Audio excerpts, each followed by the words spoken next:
OFC Podcast Radio. This is me. Welcome to OFC Podcast Radio, where every beat, every word, and every laugh is a celebration of our journey. Join Gina the Great, your joy curator, Pharaoh Hamid-Freeman, the head honcho, and me, Queen Kaya, your soul sister. Stay tuned for a dose of melanated excellence right here on OFC Podcast Radio. But before we do anything else, we're going to bless our show and the kings and queens listening. Blessed melanated rising, my people. I am so grateful to life. I'm grateful to God, our creator. I am grateful to our ancestors for being present with us and for creating this opportunity for us to be able to get together on air today. And I just ask that the time that we spend today, let it be very fun.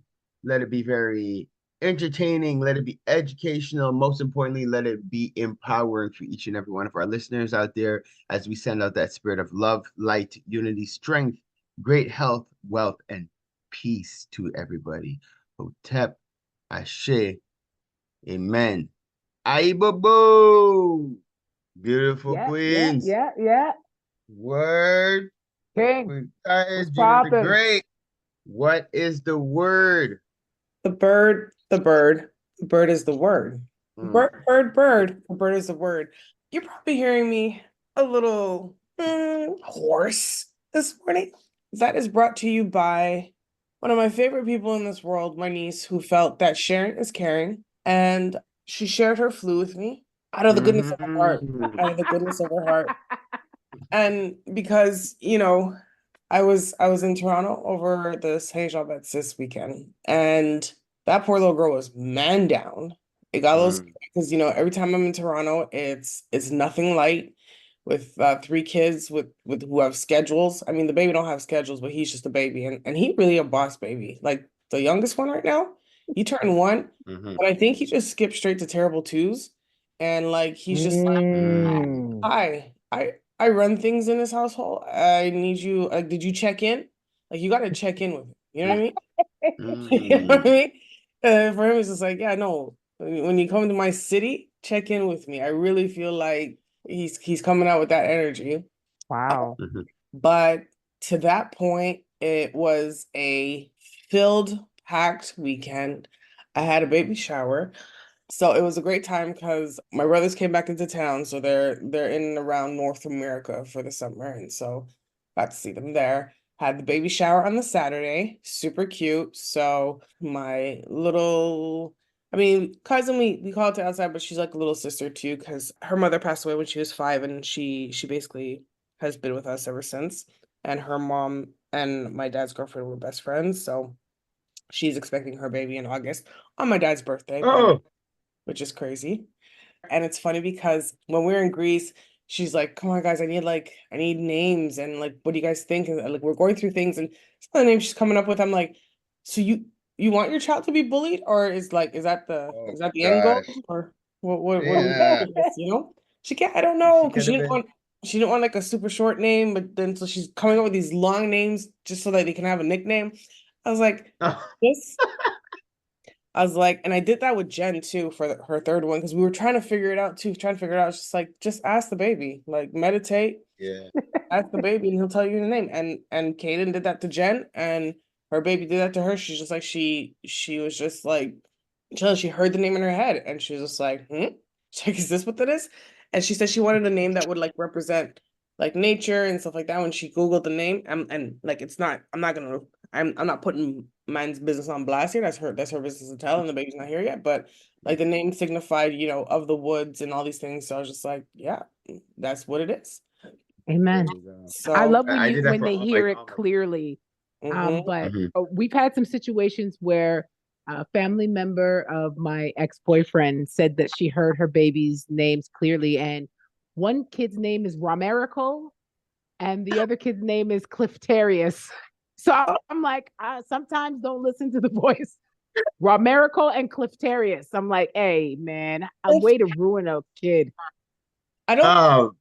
What was she of sound mind when she heard these names? And she was, and she's such a she's full of light and love, and she's like, Romerical and Cliftarius. It just can't.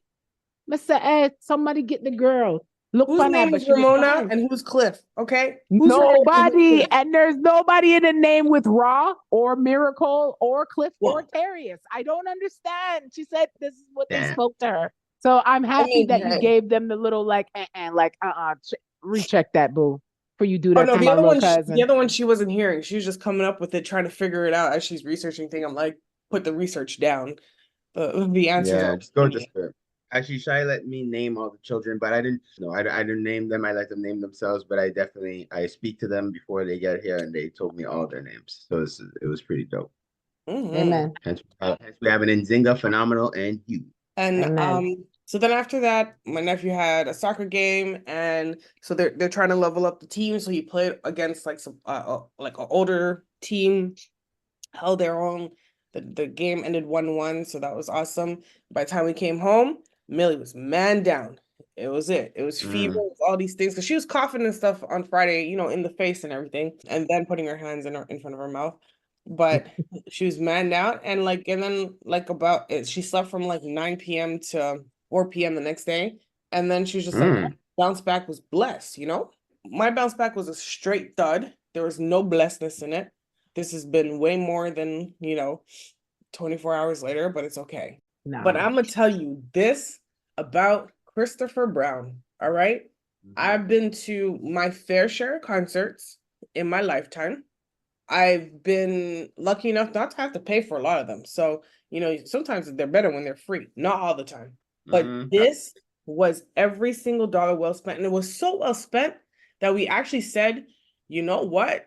I wouldn't have mind putting some more dollars on there and getting some front row seats, because when I tell you this man performs. And so it's his 11/11 tour, right? It's his 11/11 tour, and his 11/11 album is based on the 4 seasons. So it was like fire, water, wind, and earth, right? And he surrounded he basically curated his music to match what that element was, and had that whole entry. And so he started off with fire, and he came with that fire, and by the time he got to wind was a lot more of his ballad. So it's like, all right, take a breather, get into it. He did his wardrobe change to give you that whole sense and that feeling. And then earth was just grounded with it. And he did this song roulette game at the end, where he just had a roulette on the top, and whatever song came up of his old school stuff, whatever it fell on, he just performed it. So every night it could be something different. And I think he did 4 of those. That is amazing. Right. I was like, he put time in the thought of how this concert and this tour was going to look like. And thank you, Chris Brown, because not to compare, because it's a little different. When I first went to Kanye's concert, I was just top tier. When I went back for the Pablo tour, I was like, I was super trash, super trash. And it made me be I don't know. That was during his humiliation ritual phase, though. That, to be fair, that was Pablo? during his humiliation. Well, yeah, he went through a thing during that tour. It was a whole thing, because he said some stuff on stage about him selling his mama soul, so for a Happy Meal. Yeah, but the thing is, we were the one humiliated, because I don't even know if he was here, because we couldn't see him on the stage. Yeah, I know. It was. I remember that show. That show got me so upset.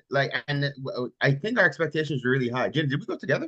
I remember, I feel our expectations were super high. Yes, it was me, you, and it was and Pam, and we were like, "What is happening here?" We were so, because the first time we went to both concerts together, same thing. Because we went to Kanye back when this was college dropout days. His opener was Lupe Fiasco. The second act was Rihanna, and then it was him. Right. Fire. Right. Only fire happened that day. So we're just like, guys, we at it again. Man said, I'm going to be one person on stage, put beer smoke, red light. No one can actually see me. So I'm just like, are you even here? Because you don't, because even on the video. When it ended, we weren't sure it was finished. We're like, was that it? Yeah, man said, I'm out. And then to hear people are just like, that was amazing. I was like, you're delusional. That's absolutely.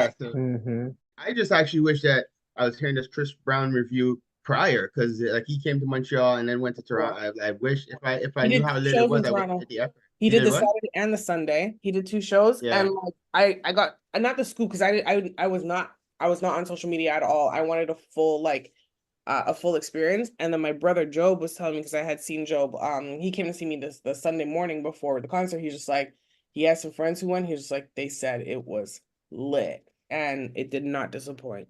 That was my week. Kaya, how you living? Child, I am living in the motherland right now. I am straight tripping, if that's what we want to call it, because I have taken so many trips thus far that I am exhausted. So I started my voyage in Paris, which was ghetto. I had no idea that Paris was so ghetto. It's ghetto as hell, and it stunk. So it smelled really Wow. stinky, and it was like, wow, I didn't even think that's what it is. But you know what? Now we understand. I understand. And yeah, very ghetto. My next step, my next part of my trip was Benin Republic, which was actually beautiful, but I think about 12 people lived there. Nighttime, it was so quiet. It was so dead on the streets at nighttime and stuff like that. It was like, wow, there's absolutely no worries about anything because we were all alone. Like the streets were ours. It was like we owned the night in Benin. Yeah, Is it because at night is dangerous, so people stay inside, or there's just nothing going on? I know in Trinidad at night you don't really see much. Like people are out and about, but it's like you aren't really strolling in the road and stuff like that. Like it's you're in your car, you go to your destination, you get in, but you don't really out road it. But is it in Benin? Is it different? No, not really. I haven't seen any danger here at all. But we understand that, they have to broadcast what they broadcast on the news in order to keep us from coming home and being with our people. So, they got the stories hyped up. But no, Benin was so perfect and amazing. Just, it was very quiet. It's like, you see a lot of people in the daytime, but for what you think you would be getting, you're not getting. It's a very family orientated place. You see the husbands, wives, and out with the children all day, every day. And at nighttime, everybody goes home. It's like, it almost seems like it's a very big, like Bible Belt place. Everybody goes in though at an appropriate time. And the only tag of regs that was out was me. So Benin Republic, though, I definitely would love to go back to see some of their attractions. And they have a waterway there that's amazing, which I was able to take a boat ride on, which was amazing. And I went from there to Lagos. Now, Lagos is a different kettle of fish, let me tell you. All right. You have to frighten. You have to be tough. You have to be tough. If you think that you're going through Lagos, you have to be tough because it is like New York on steroids. Where you going? You need some help? Let me hold your bag. Let me grab your bag for you. Let me do something for you. Hold on. Let me do something. I'm gonna kill somebody for you. Like literally, like if you don't get away. It's tough. You have to be tough. But I've never been happier to wake up every rising and wake up and look around and everyone around me looks like me. Now we know I've been to a lot of different places before: Dominican Republic, Cuba, Mexico, Barbados, Jamaica. You can go down the line. And yes, you wake up in the morning and there are people who look like you, but there are people that look like me in the motherland. And I think that had to be one of the most enlightening and invigorating for my spirit to know that I'm in the motherland and I'm waking up with my people and they love me and I love them. So I'm so happy right now. I've eaten so much different food here. I've eaten, some small chops, some little stuff that they serve around, just little stuff that you can put in your mouth. And it kind of resembles food that we would eat at home, samosas and little egg rolls or spring rolls. They got chicken wings and stuff like that. So I didn't feel too crazy when I first came, but I didn't want none of that. Point me in the direction of the fufu. That's what I'm looking for. Point me in the direction of the original egusi. I want to eat swallow. And here they call it swallow. So this is something that I'm definitely looking forward to. I've been craving it the last couple of days, so probably going to have it today. It's Friday. So it's party time in the motherland, even though every single day this place is alive. I've now arrived in Nigeria. So I left Lagos and I'm now in Nigeria. Nigeria, in Port Harcourt, excuse me. So I left from Lagos, Nigeria, and now I'm in Port Harcourt, Nigeria. And I have to say that it's a very big party city. It's a very big party place. There's so many places to go. It's alive every day of the week. Sunday is even one of their biggest days, Friday being even bigger. So it's just like it's popping all the way through. So I've been having a great time. Wonderful places, fancy, nice. When I tell you, like, my God, when you go from Lagos to Nigeria, the way that the landscaping changes, the way that the atmosphere changes, it's like you're going from 1979 into 2050. And so way big difference, way big difference. But I'm right now, we're in like their winter time, so it's the rainy season. So I'm getting used to the heat and the humidity. But I got to tell y'all something. So I had some little ailments that I was going through before I left. One of them, namely, being this terrible dry patch on my elbow. And this dry patch is almost gone. It's almost feeling like back like my regular skin again. So, and I haven't done anything different. I haven't changed my creams or my lotions, but literally just allowing the humidity and the sun and the moisture to get on my body and not feeling like, oh, I have to wipe this off, or feeling, just letting it sit is truly healing my skin, my hair, my nails. I feel so great. So I believe that I am where I'm supposed to be right now, and I feel amazing. Amazing. Yeah, that is, and I talk about all the time. We are nature, so you are fully in your element and enjoying and receiving all the blessings from being in it, Queen. Awesome. Yeah, thank you. Thank you. I do. I feel amazing. Go ahead, G. No, I said that's amazing. And after you're done with your Afro tour, which I think is, I mean, honestly, salute to you for doing that, because I've been in a lot of places I haven't touched African soil yet. And so it's on the list. But I'd love to get your feedback on your faves, your do's, your don'ts, and all that. I'm super looking forward for you to come back and give us the lowdown on that. 100%. I absolutely plan on it, and I have so many visuals for the show so that we can put on our YouTube. And I hope that the people enjoy this expose and it inspires them to pack up and come home. I'm really happy that the ancestors have brought you back home, because I know you and I have had many conversations about you wanting to come back to the motherland. So that is awesome. And I know actually when we did our family tree, our great Gabby Bodane came from Nigeria. So we are of Nigerian roots. So when I do get a chance, well, when I got to go to Ghana first, because my entire team is in Ghana. So I got to touch Ghana first. But then my next trip definitely has to be Nigeria. I'm going to try to figure out exactly where we're from and connect with family out there, because I'm really looking forward to that. Bet next February, I'm in February that's coming. I'm in Ghana for if you guys know who Sasha Flaws of Couture in Toronto, Toronto's Fluffy. She was on the Shein 100 grand to whatever it was for fashion. It was for a fashion thing, and she won the 100 grand. And she's from Toronto, and she's actually been going back and forth to Ghana for the last 3 years. And she met a man last year, and he proposed, and they are getting married.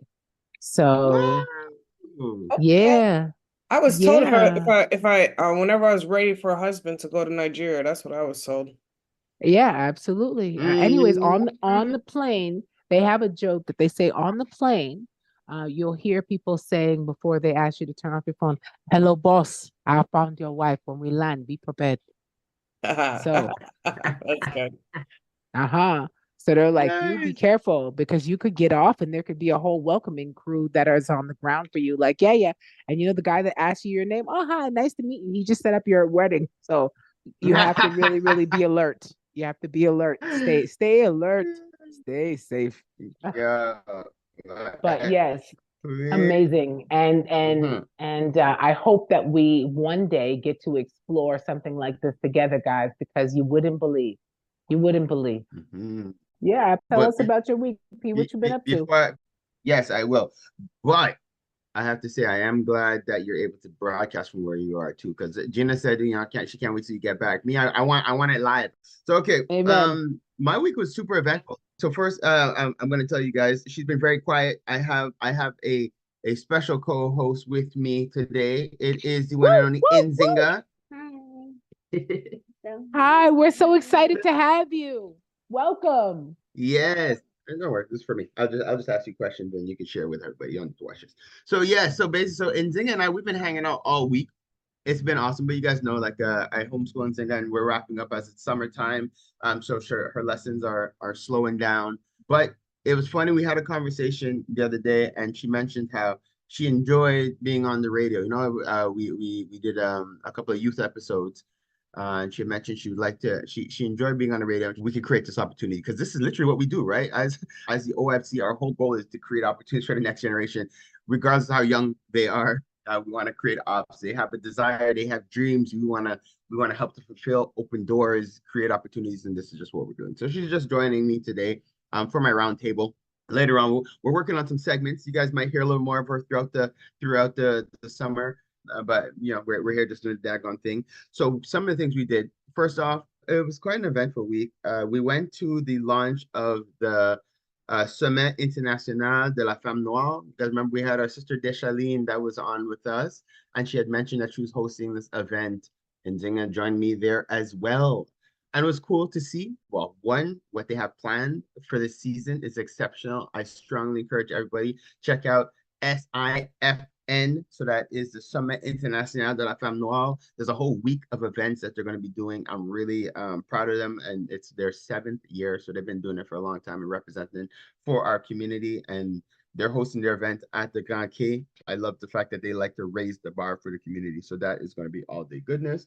And we also did something special. So again, as you guys hear this, Junior Carnival would have just passed, but I was privileged to be able to go to the West Can Mass Camp. And I guess as you guys are hearing this, the next thing coming up should be Carimas. So we worked on Nzinga's costume. So Nzinga, do you want to share a little bit about what your costume is about? Do you remember what your costume is about? Yeah, it's a purple starfish that's going to be on my back. Mm-hmm. And I put like decorations on my costume. It's like a t-shirt and short pants. Yep. And I'm surprised. It's like Wow. tell me about it. And her being there in the mass camp, like I didn't see a lot of little children her age in the mass camp, but she was taking her designing very seriously. Like she was taking time to source the pieces, make sure they match, make sure they line up. So guys, when you see her on the road, I'm gonna make sure to share pictures for you guys. I'll wait just so you guys can stay tuned. But if you see the girl's costume, it is amazing what she was able to put together. So I was glad to be able to help her and participate. And she's so brave and mature with the hot glue gun and her scissors and knowing how to, keep things tight and keep things safe. So shout out to you, Nzinga, for that. And Shout out to you, Nzinga. And I already know that this is going to be one of the most beautiful costumes on the road. You said some of my favorite stuff. You said a starfish, and you also said purple. I know that this is going to be so beautiful, and I can't wait to see your visuals, Queen. Thank you. Thank you. You're welcome. You're welcome. I must add that you have become very mature, mommy. I see you. Yes. And so you're sharing something else about your experiences? Okay, I got a few glue gun burns, but I was able to just take the glue off my finger. What? See, so she knows the deal. So we're putting it out there for next year. Guys, as you're hearing this, as soon as you hear Junior Carnival is coming, definitely, anytime you hear West Can doing anything, you want to connect with West Can. You want to get your children involved. I love the way they just make sure to infuse the culture with the children from all now. I'm planting a seed out there just so you guys could get a little excited. But the OFC, we are steps away from having our first club for members. We have a member who has recently purchased a club. So big shout out. We're gonna have him as a guest on the show, so I'm not gonna completely let the cat out the bag, but that was a part of my week. Went to go visit this two-story club with a roof terrace, We're in the process of ironing out the deals. Again, what we're doing for members within the OFC, we are looking to create as many opportunities for you guys as possible in terms of opening doors, in terms of just creating spaces for you guys. And this is another one. We will now have a club on Saint Laurent. When you go and you present yourself as an OFC member, you will get the treatment. You will get the special treatment. You'll get different doors opening for you. And I'm really excited about that opportunity. So I had to share that. Last but very far from least, as I mentioned, just kind of in passing, that I'm sure there's funding available for people who want to travel. We had our first meeting. So we're in the process of putting together a collective. I'm sharing it here now as you guys are hearing this. If it's something that tickles you and you are interested in getting involved, we are working on a collective of Anglophones within the arts from within the community who would like to work together to get access to different funding opportunities.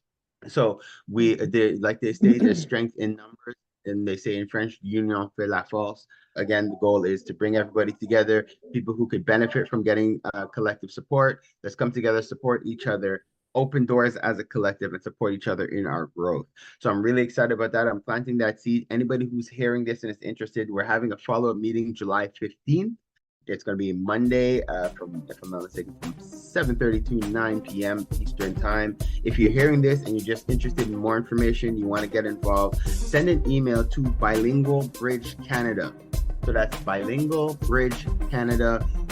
Just let us know you heard about it on the Empower Hour and you're interested in getting involved, and it's our pleasure to open these doors for you.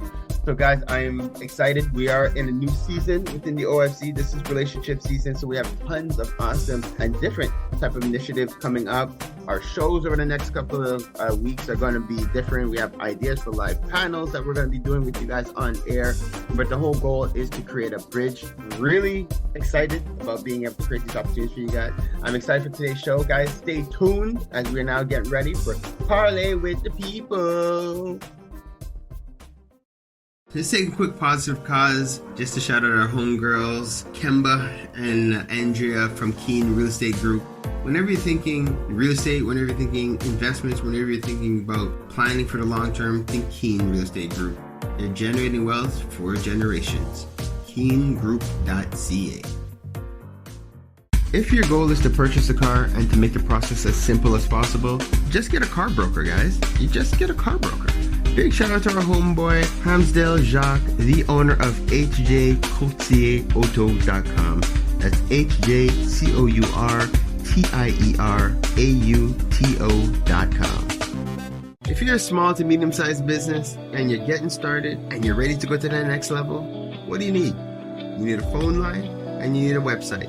Think Mainstream Digicom. They got all your telecommunication needs checked. MainstreamDigicom.com. You're trying to get out on the web. You're trying to understand how to navigate through ads. Check out Java Logics for all your marketing, your digital marketing. Where would we be without Preston? I don't even know. Check out Java Logics. I give thanks to Preston for what he's done for the OFC. The amount of positive reviews we've gotten from all his referrals, we're proud to stand behind his work. Check out JavaLogics.com. No, it's not just because he's my brother. It's because you can't talk hip-hop in Montreal without saying M City Solo. Guys, check out his latest project, In My Fields, available on mcitysolo.com.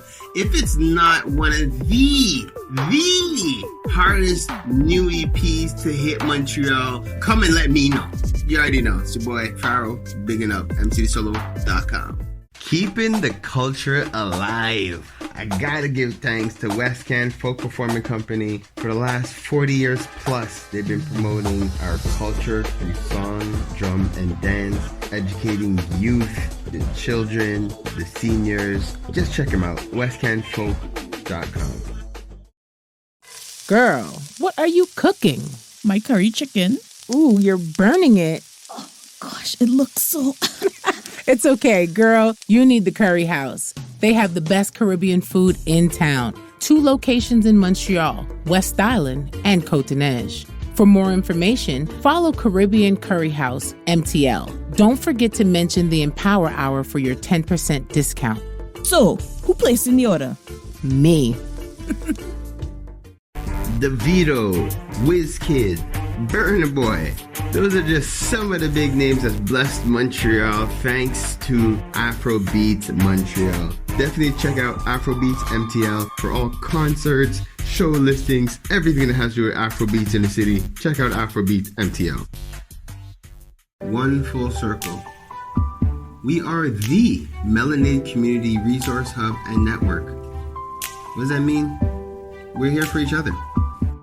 Parlay with the people. Parlay with the people. Parlay with the people. Parlay with the people. Parlay with the people. Parlay with the people. Parlay with the people. Parlay with the people. Parlay with the people, y'all. All right, beautiful people. So we are back. As you guys know, we have been discussing. I've shared a little bit of my hopes for this Montreal Carnival. I've also shared a bit of my discontent. You guys have heard my opinions. We're going to do something a little special today for Parlay with the People, where I am going to be the featured guest for today. And to assist me, we have been blessed with the one and only Production Sounds, one of the editors within the Community Contact, and his column is called The Island Scoop. So Production Sounds, thank you for joining us today on OFC Podcast Radio. How are you doing today, brother? I'm okay. I'm okay. Nice to be here. First time, you know. I find in the community we need to do more of this, where we could bridge our media platforms, where we could bridge the communities, let people know exactly that between us people within the industry, there is no beef. We are here to support each other however we can in our growth. So we need to do more where we get on each other's shows and get on each other's platforms. I think this is how we'll grow as a community. And if you what we'll do, and this is I'm going off the top, but what I would like to do, if you could take a moment just to introduce yourself quick for our listeners, and if you could just plug your platforms and stuff like that, and then take it away. I will let you interview me, and we'll dive in for our listeners today. Okay, so for the people who do not know me, my name is Junior Carnival. I am an editor. I write an article for the Community Contact called Island Scoop. I also have a radio show on CKUT 90.3 FM, Soca Session. It's the only soca running show on the FM dial in Montreal. I'm also a DJ / promoter. I consider myself a community guy, but I more I more promote soca. I more promote soca. Soca is my thing. Soca is my culture. I'm from Trinidad and Tobago. I go back home every year. I interact with a lot of people affiliated with Carnival, big events, artists. So I tend to know a lot about soca music and Carnival, as well. So now, you're a perfect person. You're a perfect person to interview me about this because you know about the scene. So good. yeah. I know about the scene. Okay, so but the scene pertaining Montreal, I've been observing too from the outside. So hence the reason you are more involved than me is in a certain aspect. So I that's why I'm here to interview you. Now, let's talk about Carimas. To your knowledge, since Carimas have started, right? Do you understand the structure of it? Yes, I understand the structure. So I got involved with the carnival since actually last year. So in 2023 in May, when we found out that there was that risk of us losing the carnival, and it's just so happy that we didn't losing the carnival, that's when I got involved. From what I understand about the Carimas structure, to answer the question, is that they are a collective of English-speaking Caribbean island associations who have come together to form what they call the coalition, the Caribbean Coalition. And they had put in their bid as a coalition to be able to host the Montreal Carnival. It was the one organization put in the application for it, which was the Barbados House. And it is now, so it's being run by that collective, and they coined Carimas as the name of their carnival parade. So that's the structure that I know so far about what it is. Okay, so that being said, okay, we but now it's like communication and visibility. Do they have that in the community? from what I have seen, maybe it would help if I give the listeners just a little bit of context in terms of even how we got to this point. First, just to answer your question, in terms of communication, we haven't seen much.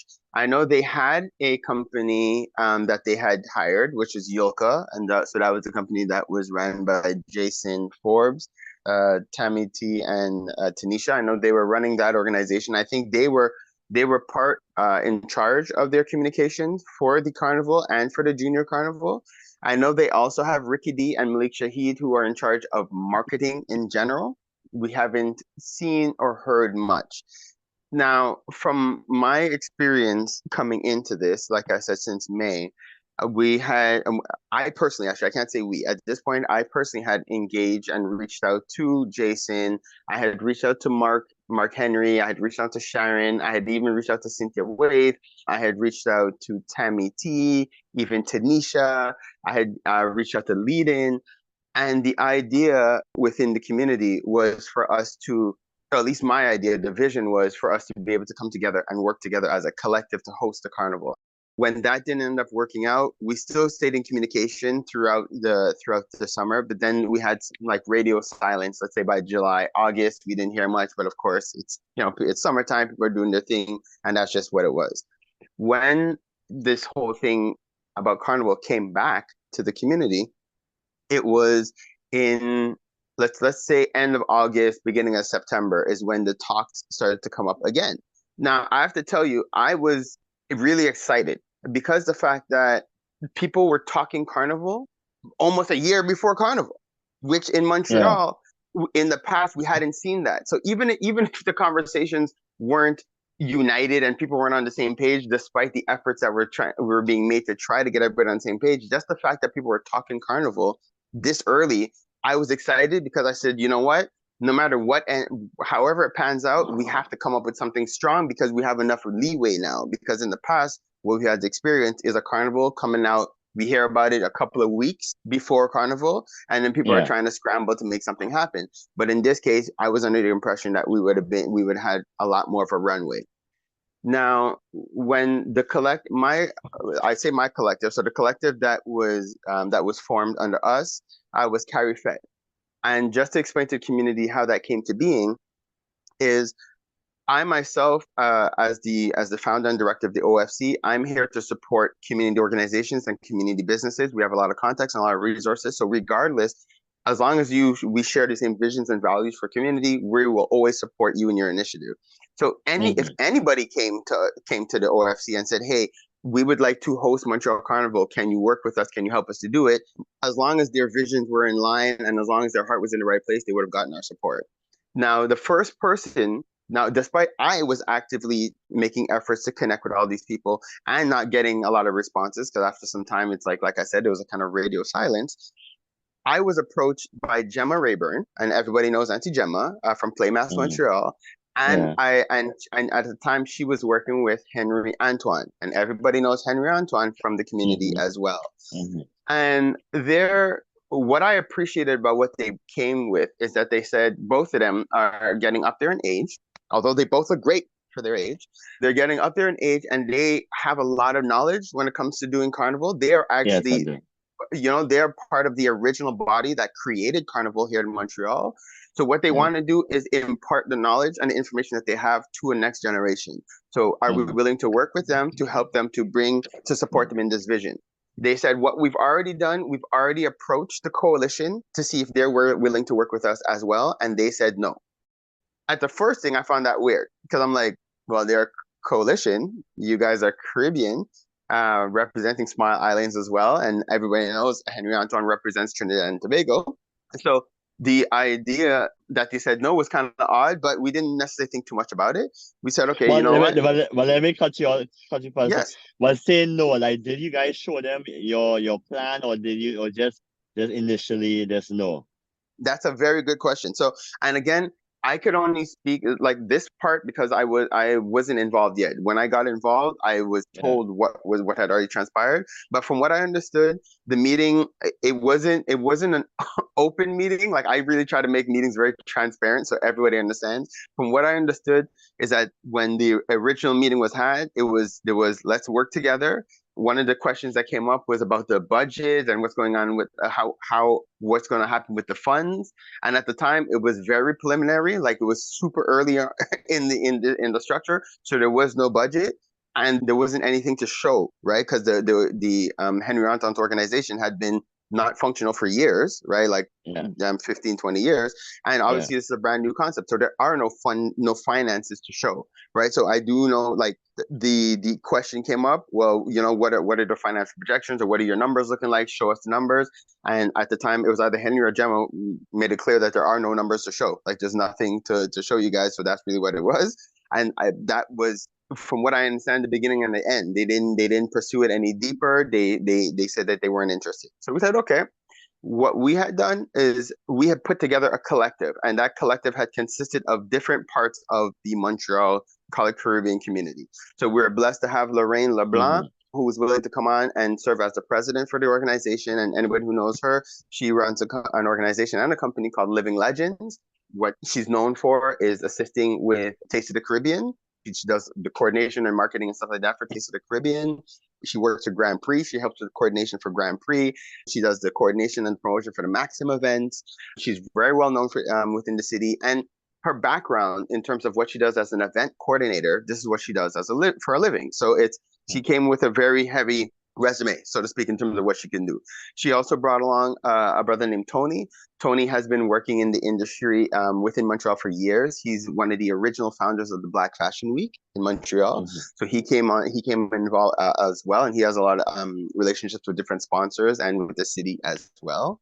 We brought in Andrew Bakari, who is the owner and founder of Afrobeats Montreal. So he came on board to assist with mobilizing the African community.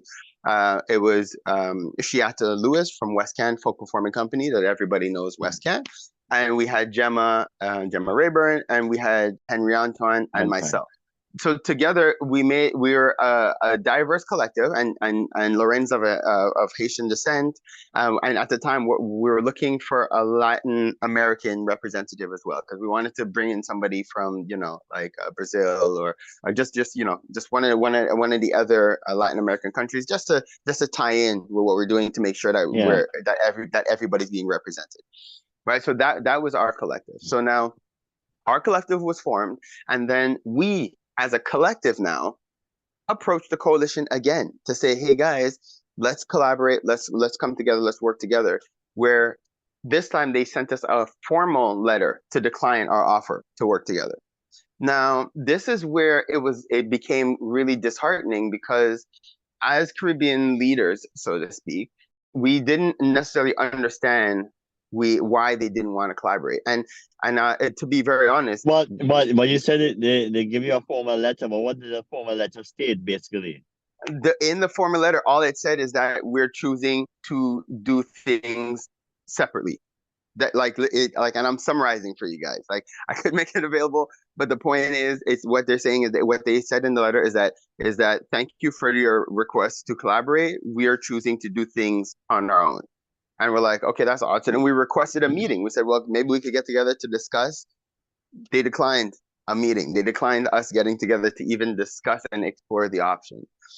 Now, okay, so the main point, before you continue, the main point is that you guys did reach out to them twice. The first time you reached out to them, they were saying because of the budget. The second time, they didn't really give nothing valid.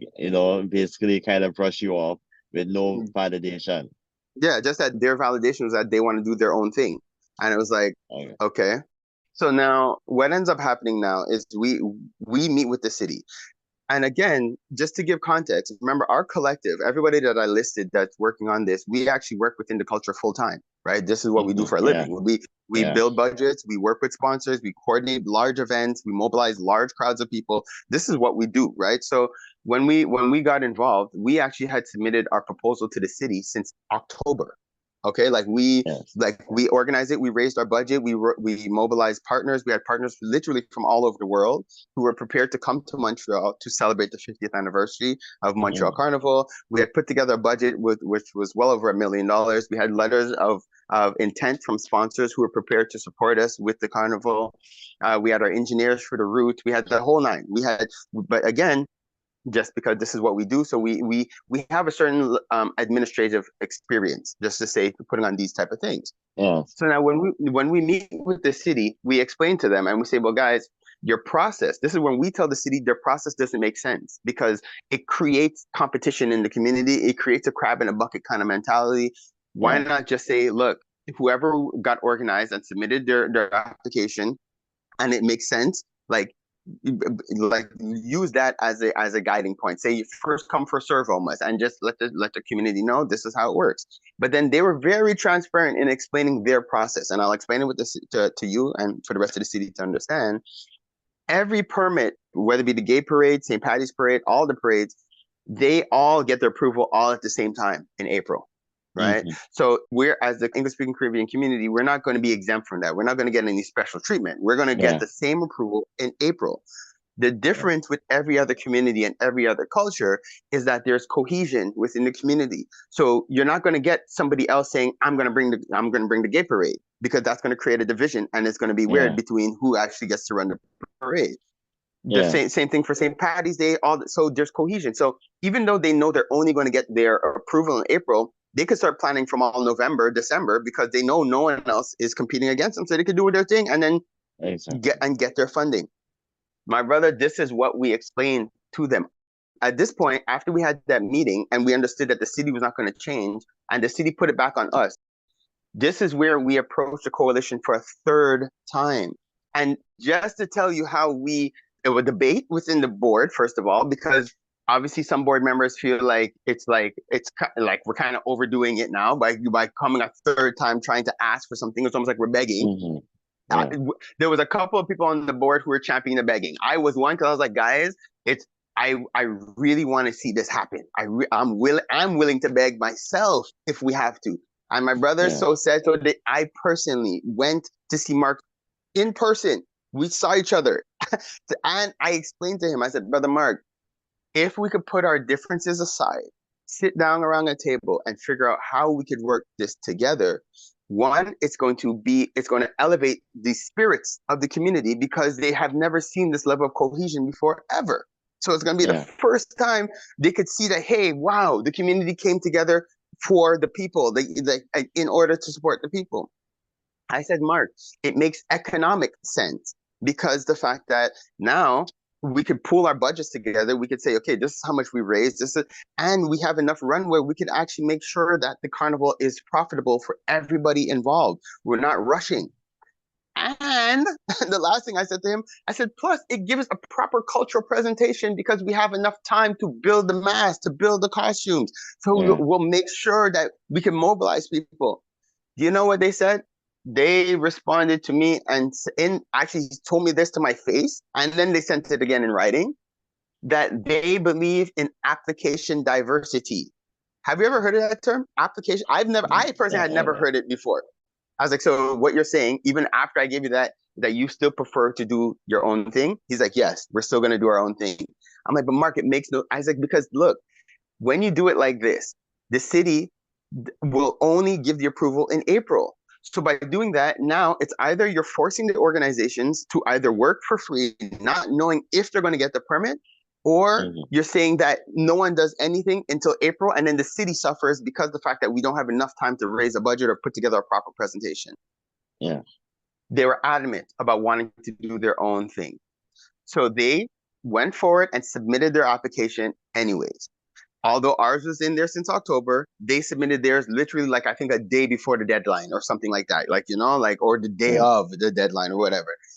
As soon as we found out that their application went in, we contacted the city and withdrew our application. So when people are like, well, this is the group the city chose, there wasn't any options. Okay, I'm sorry. Just to give proper context, CCFA was another organization that was applying. I had reached out to CCFA.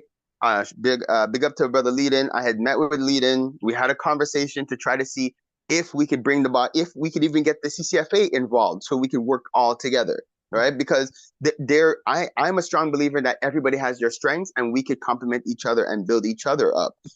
So I had reached out, but of course, anybody knows my history. I have a history with CCFA, so it obviously didn't work out. But And so does Henry Antoine. So it clearly didn't work out, but it's not to say we didn't make the effort. Okay, we did. Okay. We reached out. We extended the olive branch. We said, let's put our differences aside and let's come together as a people and make this work.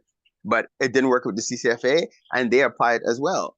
But what I had explained to the collective is that even if the CCFA is applying, the likelihood of them getting it is very unlikely, just because of what they had done in the past, and they would, they would have to come with something out of this world and have absolutely no competition for them to have been able to get the permit again. So with us withdrawing our application, there was absolutely no reason why the coalition didn't start to plan and coordinate the carnival from since December. That is why it's very frustrating to see where we're at right now, because it didn't have to be like that. But now they are under the impression that they have Jason, Tammy, and Tanisha, who have experience with marketing, who have experience with Carnival, who have experience with Junior Carnival, so they should be able to put this together. Now, from what I know... But they are partnership, right? They're not part of the core. No, they're not. Exactly. So, and actually, so Yilka is a for-profit company that was registered in December, and I'm assuming it was registered to work with the coalition. Now, I don't know how that contract worked out. I don't know, but they're a for-profit company, so they're not a non-profit, right? So coming in, it would be odd for them to come and hey, I don't want to speculate and I don't want to assume, right? But I would be very interested in understanding even the little budget that the city gave to Carimas, the $35,000, how was that spent? And the only reason I bring that up is because now, I guess, coming to our point, which is Junior Carnival that we participated in this last weekend, there was no money spent on that. And when I say no money spent, like, I don't think it would have cost us more than $1,000 to put together something decent for the children. Honestly, like, just from my experience putting on events, I think we could have rented a nice sound system. We could have rented a generator and rented a van, not even a truck, just a van to move the sound. Matter of fact, we could probably rented a hitch and put the hitch onto the back of a car that could pull it. And just so that we could have had a proper sound system, a proper DJ, and a proper generator, so that before going into the keys, but wasn't one of the partnership in charge of the whole kiddies situation? And what happened? Very good question. So Yilka, as the press release came out, they're the ones who are responsible for Junior Carnival and responsible for the adult parade coming up. And then what was it? Maybe 2 weeks ago or so. Like, so we're about a month out before the major event. Yilka announces that they are withdrawing from the Carimas Collective because they want to preserve their integrity as a company. Well, I don't understand what that means. Can you help me understand this, please? I had a hard time understanding it, because even when I tried to inquire, I tried to deep dive a little bit to understand what that even means, because I don't understand where the integrity is in leaving a community organization 10 minutes before the launch, right? Like, right before the things are supposed to kick off, where it's the hardest time, right before it's supposed to happen, when you pull out. Like, I don't understand. I personally don't understand what's integral about that, personally. When I had a conversation with Tammy, and just from what I had seen, because I had also participated in a town hall meeting that the coalition hosted, I could see that the mindset of the organizers was, let's just, for lack of a better term, from my perspective, was more of an old school mindset. Okay? Now, an old school mindset moves at a certain pace, does not understand the sense of urgency, aren't necessarily plugged into the times and understanding how to leverage relationships, how to mobilize. There's a lot of things lacking. So when I took part in that town hall meeting, I seen that right away. And from what I know, from when you look at that Yilka collective, it's more of a younger collective, a more dynamic collective. So there's a very good possibility that they just had a clash in terms of how they were seeing the vision of the carnival and whatever be the case. What my problem is that, unfortunately, even if there was a clash at this stage of the game, first of all, as professionals, you guys should have known that way ahead of time, because according to what they said is that they've been working together since October or September. So how is it you work together so closely, and then when it's almost due date, that's when it just things just mash up? Or is the truth, and again, now I'm just speculating, if this was a court, people could object because this is mere speculation, but it could be that they actually only started working together properly in April when they knew the funding was coming, and then that's when they started working, and that's when they realized that they can't work together. So because that had that short window of time, they realized they can't work together, so they dissolved the situation. But the only people that lose there is us in terms of people within the community. Kids. The kids lose. And so again, going back to my point and why I feel that it's important that now as a community, we start taking our culture more seriously, because I was there. I saw the parents at West Can. I know Pat and World by Storm worked hard. I know Rain, Sabrina from Rain. I know they worked hard on making their masks for their children. So now to know how much no sleep they got, how much money came out of their own pockets because the organization didn't give them any funding to produce any masks. So it's the parents paying for costumes. It's the organizations coming out of pocket and producing costumes, not sleeping, bringing in volunteers, sacrificing work time. I know people brought pieces to work to glue things together while they're working their 9 to 5, just because they love the culture and they wanted to present something beautiful for their children. For us to show up to the park, and despite the weather, yeah, it was raining, but we all have played masks in the rain before. The rain won't stop the vibes if the vibes are there. So we're not going to blame Mother Nature for doing her thing, but we will hold Carimas responsible for not. Okay, well, we're hearing about issue. Well, what were exactly the issues that day? What exactly were the issues? Oh, my brother. Okay. So I shout out to Kai. Kai did a live on Facebook that I did watch, and she did actually do a pretty good job of recapping a lot of the issues. All right. But for our listeners right now. So first, in terms of security, right? Now we're on the road with our children. There's no rope. There's no barricades. There's nothing separating the adults and the children. Now, Kai had made a point to say that normally Junior Carnival, the children jump on their own and the parents stay on the sides, which is normal in normal circumstances, and we would have liked that too. But when there's no visible security from anybody, so we have our volunteers that came with West Can, like in our case, I was with West Can. So we have our volunteers. All of us are parents. We're not seeing nothing protecting our children on the road. There's no way we're not going to stand next to our child walking up the road, because God forbid somebody wants to pull out from their parking spot. God for anything, whatever be the case, we want to make sure that we are keeping an eye. So that's just the reality of our situation as parents. Now, so first, the lack of security.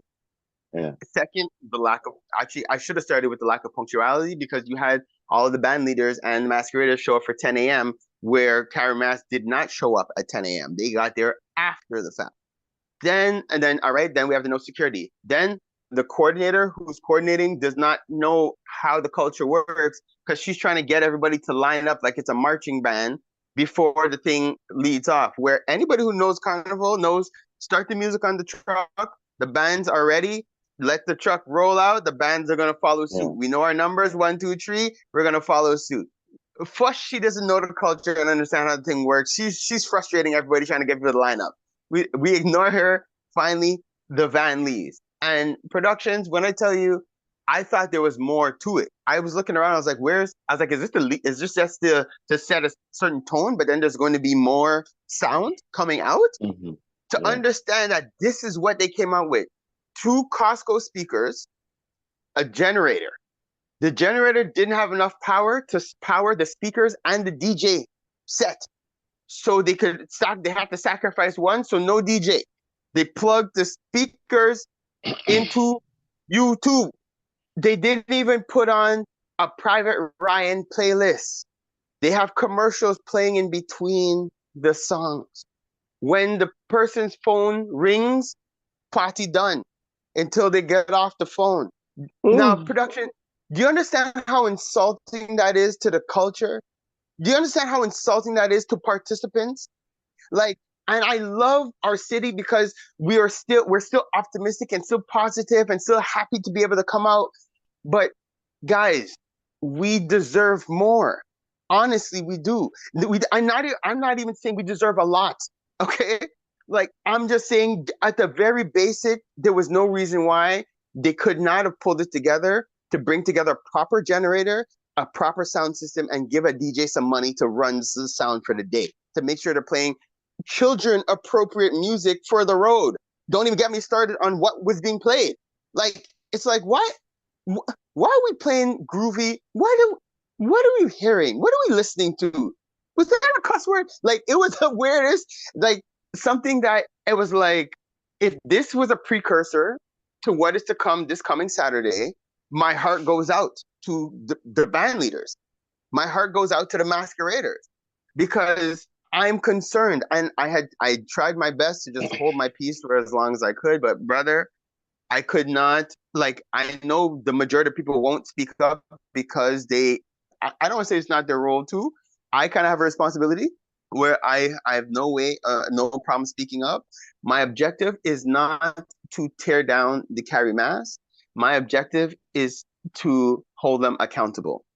They do need to explain. That word you said is the right word, accountable. Because, like, me personally, I don't really like to say much pertaining to them, because I believe there are the egos, and Carimas, this coalition having their first opportunity, we want to give them a chance, but then there need to be accountability. You need to communicate, be transparent. You don't need to be afraid to reach out and say, okay, you know what, we need some help, we need some assistance. But you can't just be in your little circle and then expect everything to work out. Yeah. But it's accountability, because listen to you here, people pay for the costumes, right? Or it was free? Everybody had to pay for the costume. Everybody pay for the costume, and this what transpired. That's what transpired. Something have to be spoken about. We have to address. It have to be addressed. All I'm saying is that the community, we should be raising our standard, raising our expectations. And if anybody is saying that they could represent the culture for us next year, they have to come correct. They have to come with a presentation. They have to come with a plan to show what their plan is, what they're going to do for the culture, how they're going to present the mass, how they're going to raise their budget. What is the plan? Like, technically, what's submitted to the city should be made public to the community. Because when you submit to the city, you should be presenting your budget. You should be presenting your plan for the road, your route, the whole nine. What is submitted to the city, I feel should be submitted to the community as well. Just so that as a community, we can say, you know what? Yeah, we approve this. We see you guys know what you do, just so you can have our support and our backing. Because what's happening is that anybody who's saying they could do it is stepping up, putting their hat in the ring.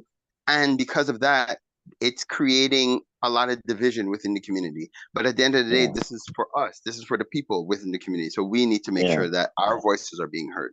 Yeah, right now, the PT Mass, we saw what happened. I know this weekend, hopefully, fingers crossed, they can learn from that. After the parade, there's a sizzle. They call it sizzle. It's funny you bring that up, because this morning I saw an ad, and I thought it was going to be for the sizzle, but I found the ad was for something happening on the day after, on the 7th.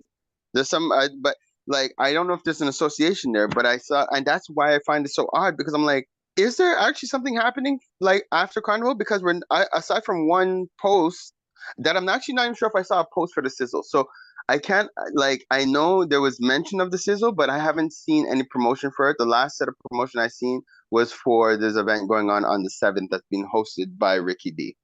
So I can't even... I know what about, but I think I'm not 100% sure, but I could swear I saw something pertaining to sizzle. I don't know where exactly it is, but I know they've been looking for artists to perform, like local artists to perform after the parade. But so you don't really have much information about that, no? No, and that's what concerns me. Now, that being said, what if you can tell them, give them advice moving forward? What will you tell them? I would say, and I don't, okay, I'm going to say it. Let me try to find the right words. Honestly, what I want to say is just know your lane, right? Know your lane. I want to give them, me personally, I want to give them the benefit of the doubt. I know you're frustrated because of your long experience. For me, I want to give them the benefit of the doubt because it's the first time, right? But then you said an important thing, accountability. That is very important. So maybe affiliate yourself with a group there. I forget the name. What's the name of the group with Jason? Yolka? Yeah, maybe that is why they had Yoka to do what they know they couldn't. But now, Right. for some reason, they didn't work together. We don't know. That should be transparent, but they never address it. Mm-hmm. You know, Yeah. but if they have an issue with them that we are not aware of, how can they work with other people? We don't know what is the issue. That is the thing. Exactly. That's the challenge. And brother, you're Yeah. hitting it on the head. And I also, and that's the thing, like anybody who knows me knows that I could go hard if I want. I could attack people if I so choose.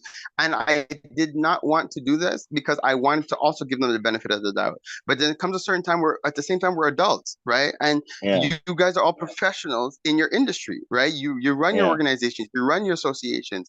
There's no way that you could think that it's okay to put on a Junior Carnival the way you did. Like, there's no, it's like, and if you think that that's okay, then you don't have the competence to put this kind of event on. Yeah. Yeah. You don't. Yeah. You just don't have it. Like you just. It's not to insult you. If you think that what you did for Junior Carnival was okay, then there's no way you should be running Carnival. Period. Because it was But far the from thing, okay. we So don't, if you did we that do and not, you did not we do not know, issue we do out, not know what they think. We don't know what they think, but they didn't say nothing about it as yet. So we can't jump to that conclusion. They well, haven't shoot, spoken I about guess it as yet. that's true. And well, even don't you find that weird? Don't you find that an organization hosting our carnival, Junior Carnival finished since Sunday, quite the 29th. Today is the 2nd of July. Yeah. You guys didn't think that you should have mobilized some kind of press release, communique, thank the community for coming out in the rain, at the least apologize for the shortcomings? Like that, and again, it comes down to a weird like Accountability, disrespect. It's like, don't you guys respect us as a people? It's accountability. You guys have to do it. So that's it. So that's my only grievance. If I could tell them anything, and what I would like to tell the organization, the Carimas that's hosting it, I'm extremely disappointed, and I expect to see more collaborations. I expect to see them reaching out to people who actually, if they're going to continue to run this, if the city supports them in running this, I expect to see more. I personally have no intention on applying to put on the parade again. Just because of the fact that the model, it just doesn't work. It doesn't make sense because it always creates a certain crab in a bucket kind of outcome. But I am wholeheartedly prepared to support any collective that is willing to take it seriously, that cares about the culture, that cares about our youth, that cares about the future of this. I will open all kind of doors and create all the support in any way I can. And the only other thing I would like to say to the people out there, to other members of the English and French speaking Caribbean community. And brother, we didn't even talk about the void when it came to connecting with the Haitian community, but we'll digress. Because maybe we'll have to have a part 2 after Saturday, our perspective on how Saturday went. But all I ask the people that we hold them accountable, we ask for transparency, and that we value ourselves and our culture more than the powers that be do right now. Because now they're not respecting it, they're not acknowledging the culture, and not respecting us as a people. But moving forward now, what would you do now, Adderall? You will just observe, or you will try? But you say you reach out like 3 times, and you got slapped. Yeah. So, I have all the receipts. We reached out so many. It was embarrassing. It was embarrassing. We humbled ourselves so many times just to try to make this thing happen, and then to still say, you know what? I totally understand your frustration, because a person listening to this, not knowing, they'll just think probably, oh, you're trying to fight them down now, but I'm trying to fight them. You sound very frustrated, and you are frustrated. And if I was in your situation, I would be frustrated. You know, me, that I stay on the outside. I try not to get too much involved in this, because my experience in the past with the CCFA and things, there's a lot of egos. And that's why I did reach out. I'm going to say this. I did reach out to the Carimas, pertaining to kiddies to volunteer my services, but I didn't hear back from them. And you and see, that's it. Too. and production, Yeah. you know how Kitty should run. You are up, but you're a perfect example because you're one person. The amount of people that I know that have attempted to connect with that organization and have not been successful. So when they say, "Oh, we tried to reach out to this," guys, they're not honest. They did not try. They did not. It's not that hard, and it's not that hard to reach people. You reach out to them and set the follow up. They know that. Anyways, my brother, how come they never reach out to Well, West Can? West but Can, let me. you, I come know on. West Can supposed to be part of everything, anything carnival oriented. They travel, everything. But let me say one thing, Mark. Yes. My experience with Mark have never been negative. So Mark Mm-hmm. he always been very pleasant with me. Always. I have never encountered a negative experience with Mark. I cannot say about some others, but Mm-hmm. I have the issue with Chris as well. And so but they need to You do know, some work on like working with accepting help. That's what you know, accepting help. yes, and I'm glad you brought up that point because I think it should be said that these people as individuals, they're awesome people. They're really nice Yeah. people. Like Mark, they're nice people. It's just we need to know how to you being a cool individual and being a professional in an industry. Now, so Mm-hmm. you as a cool person, all kind of respect. But as soon as you say, I have the capacity to do this and take on this responsibility, I have to look past our friendship and the fact that we're cool and say, well, bro, you said you could do this, but you clearly can't. So why did you say you could do this? What? Yeah. Like this is where we are. We have egg on our face now. We're this is embarrassing. I'm getting calls from people from out of town wondering what is happening in Montreal. You know how embarrassing like embarrassing like it's so no yes, you might be a nice person, a cool person. You have to take responsibility and accountability and know where you've hung your hat too high and know that you need to humble yourself and Yeah. reach out to people and get the help that you need to put something beautiful together for the city. It's not about putting your own associations in the limelight and let people see all your associations doing this together. You guys are failing. If the idea was to see that, hey, we could come together as a English speaking Caribbean community, you're failing. Okay, because you didn't do that well. Because even around the table, I still don't even see a proper Trinidad representation. So you can't even say you're representing. Let's not get into that. I think that part too, because I am a Trinidadian and I heard everything. All the Trinidadians been contacting me about this, and that's a whole different thing right there. That's a whole different. So people can That's a whole different stay thing tuned. There will be a part two. Stay tuned because there's more to unpack. And shoot, you know what? For a part two, we could open it up to the community. We could send out the Zoom to people who are interested in joining in the conversation. We can have a conversation. After After Carimas just weekend people this sharing their weekend. perspective. Yeah. I would love. After Carimas Let's do weekend. it. Let's do it. That would be. Yeah, we're gonna have more to say. That's exactly it. Yeah. So I'm on the so road. production. I'm on the road this year. Yeah. Yeah, good. All right. So then you'll have that. Yeah. You have the perspective from the inside. First I'll hand, have it yeah. from the outside because I will definitely be sitting on the sidelines watching. But but as we're getting ready to close out, I know you have some events coming up. So can you plug what you have coming up this coming weekend? Me, see, as I said for Carnival, I try to stay away from this whole Carnival with the Carnival and the event. So I'm playing for events. So this Friday I will be at Jamaican Association. They having the pre-Carnival, me and King Pharaoh. Saturday I will be on the road with Best Buy run. That is TNT One Montreal. They have the team is colors.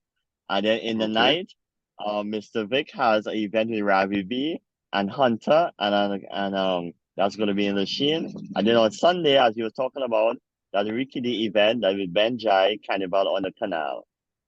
So that's this whole weekend I'm booked up here. Yeah, it's crazy. Yeah, crazy. So that's what it is. So people, you have heard it. We didn't get a chance to talk about it, but maybe we will next week or next time we get a chance to connect about what happened with Carnival Freaks, because I heard there was a band that pulled out as well. But there are still a lot of other bands. So as you guys are hearing this, like we said, even though Freaks, when I could speak. Yeah, sorry, Carnival Freaks or I will assume, but I think he pulled out because he broke his ankle. Ah, okay. He broke his So ankle he but broke what do his you ankle mean? on Sunday. Yeah.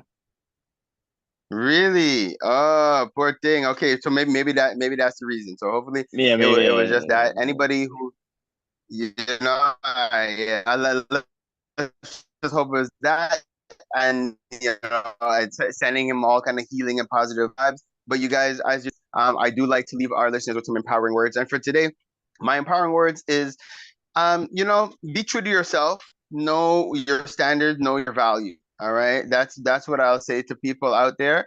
And I want to, although I spent this good hour here with production sounds and express my discontent because of my love for the culture and love for the community. Regardless to what, if you can participate, if you can be present on Saturday just to show your support to the masqueraders who are making an effort, to the band leaders, support them, encourage them. If you could buy a costume to support and encourage or to participate, please do so. Reach out to all the band leaders that you know. I think if you go to the Carimas website, you should be able to connect with all the other band leaders and be able to get on the road. So I still want to encourage the city, please connect, please support the culture, but just moving forward, guys, let's just raise the bar, raise the standards, and hold those who are in charge accountable. Production sounds, thank you for joining us. No problem. Accountability is the theme for this one. Accountability.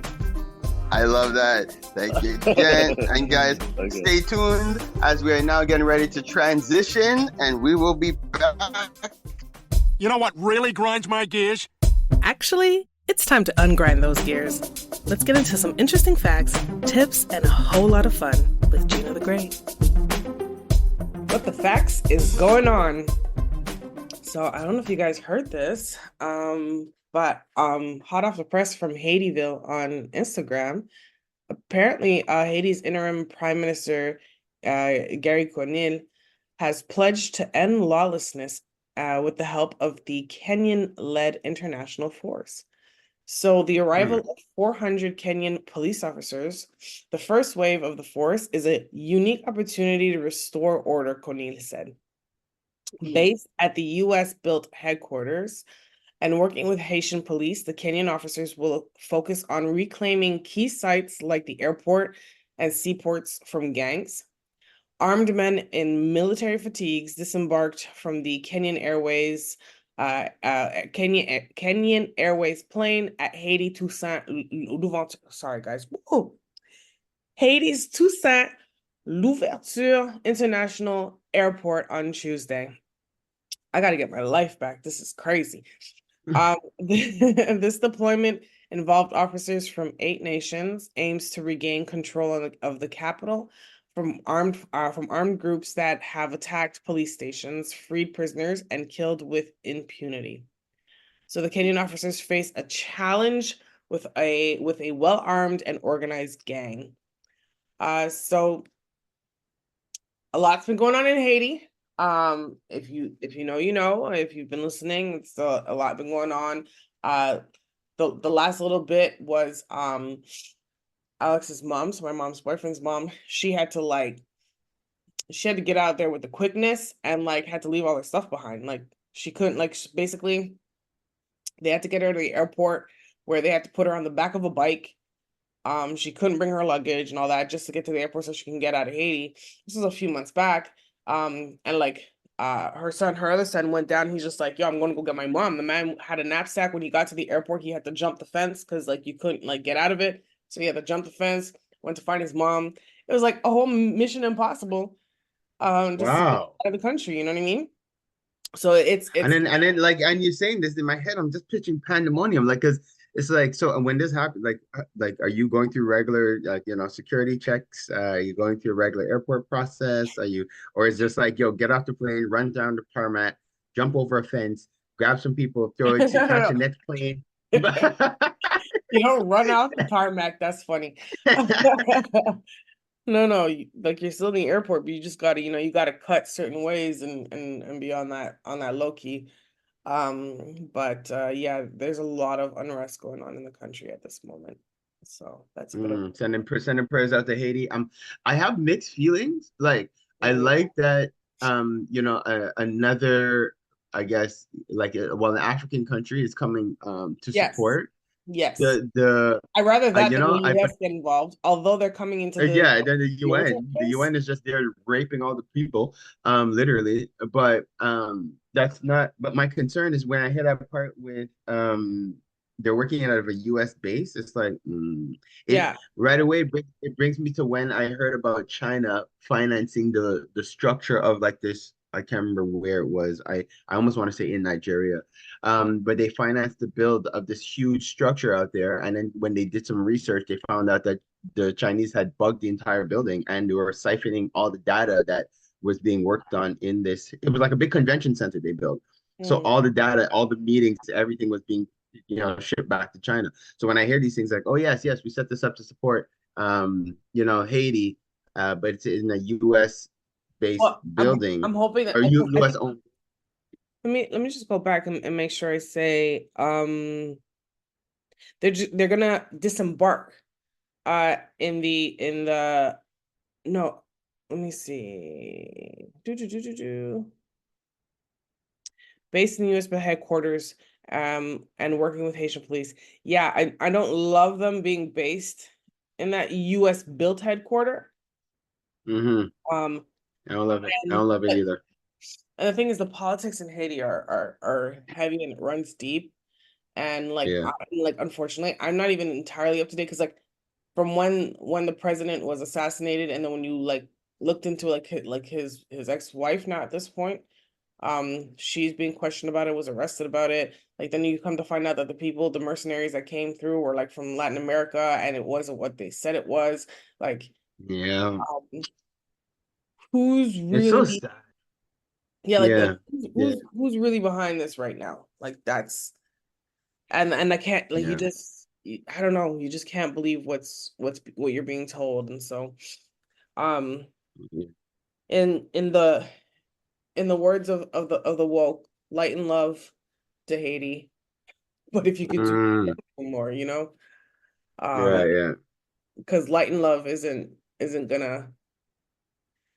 Okay, I don't want to say that because I think it is important to send good vibrations around the world, but I feel like a lot of people be like, oh, sending light and love and prayers to just because it's the thing to say now, they used to use woke just freely, where it took away the power of the word. Yeah, the power of it. Yeah, because, and actually on that note, because if people actually were genuine about it, when they said love and light and actually took the time to actually visualize and literally send love to them, and take a moment, pause in whatever you're doing, and actually visualize Haiti in a space that they want to be in, where the people are thriving and where there's peace in the ground. That's how you actually send love and light. It's not just the words; it's actually intention and visualization. That actually really does have power.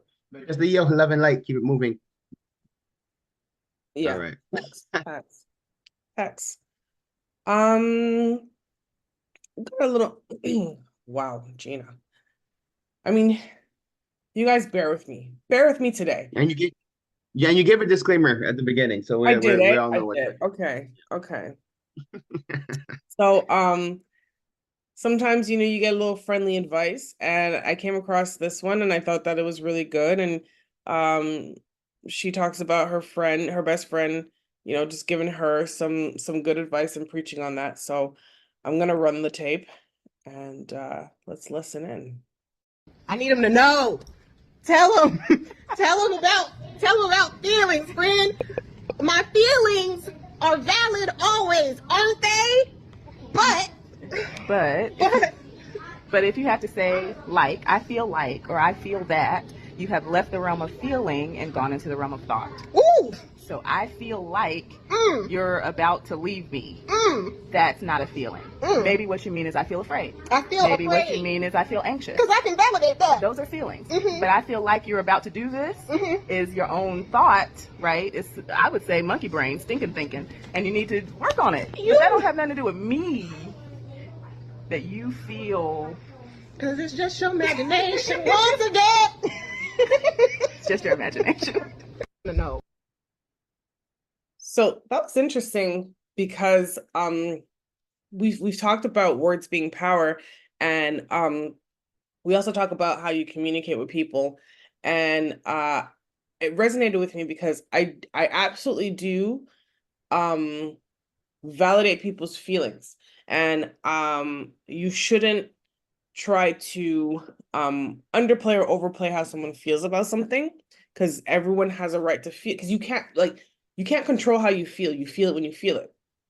But weaponizing your feelings to say like, oh, because like she said, I feel like you're gonna do this. No, you created a scenario in your head, and then you're projecting that scenario on somebody else. And I found that interesting because when I listened to that, I was just like, that's like that time that somebody told me this, that, and the third, and it's just like, okay, then you kind of try to you can't really like have a rebuttal because you're like, oh, that's their feelings. But this kind of told me like, no, that's not the feelings. That's you creating scenario. And literally, when I look back at the conversation I had, a recent one like that, I was like, yes, those were creating scenarios that no one sent you to. Like, you were in your corner. And I'm not saying that people do it maliciously. I do think that a lot of people sometimes do overthink. And like they said, it's just your imagination. And then you create these scenarios of what's happening, and then that becomes truth. And I think that goes a little bit back to, I think it was a couple weeks ago when I played the clip of the man who said like, because he thought someone felt the way about him, and then it created this thought process that person's a bad person because they don't like him for no reason, and what did he do, and blah blah blah blah blah blah blah. And then there was this whole scenario where you make villains out of people, and they didn't even say a word, just because you thought that they didn't like you, or you thought they looked at you away, or you thought all these things. And so now you're saying, oh, I feel like that person isn't a good person because you created this whole scenario in your head that was never reality. So I've been seeing this thing online that I resonate with, where people will make you the bad guy because they know that they're doing arms deals to you. So they like they will, they'll just to justify, and just so they can feel good in themselves. And again, I think it's the power that we have as people. Sometimes we use it for bad, like instead of visualizing the best for individuals or assuming the best, we have a tendency of envisioning the worst, or more times just being jerks ourselves and taking advantage of people. So absolutely. My other thing was a scenario. So listen to this scenario and tell me, what would you do? I'm a psychologist, so please keep me anonymous as I can't break confidentiality clauses. But I have to tell someone. A patient of mine told me she was sleeping with a married man and the guilt was eating her alive. Yeah, okay. The patient said the man was going to leave his wife for her. Yep. And she was like, well, I love this guy, but I feel bad and I'm like a home wrecker. And you would feel bad, but you'd be like, oh, my happiness, your like, how do you decide that? Later that week, my husband told me he was leaving me for a woman he's been sleeping with. My husband was having a fling with my patient, and I couldn't tell either of them or anyone because of the confidentiality clauses. But I need to tell someone, and I just need to scream. What would you do? Wait a damn minute. Wait a daggone minute. Can you imagine? Can you imagine?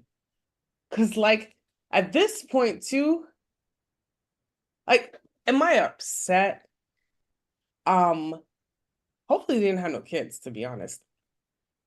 But, like, because then, because as a psychologist, when you have your patient, you're supposed to give them unbiased, help. Obviously, she's gonna have to recuse herself as a psychologist, but like to have to say, there's a lot to unpack there. Yeah, there's a lot to unpack there. Like I don't know how to feel about this. I don't know what, like, as the wife, this is happening. Like, did you not see the signs? Like, shouldn't as a psychologist, shouldn't you see something's off? I'm just wondering. No, it's like, and I'm very maybe you're sorry. caught up in your work. Is what happened. Is what happened. Is why your husband ended up. How many people are unfaithful in their relationships and people don't know? Facts. Well, I just figured if you're a psychologist, that's you should really know. Oh, okay. So don't- psychologist, I think you're mixing up psychologist and psychic. I think you're mixing up the two. And and I'm sure psychic people go through it too. Like, damn it, I should have seen that coming.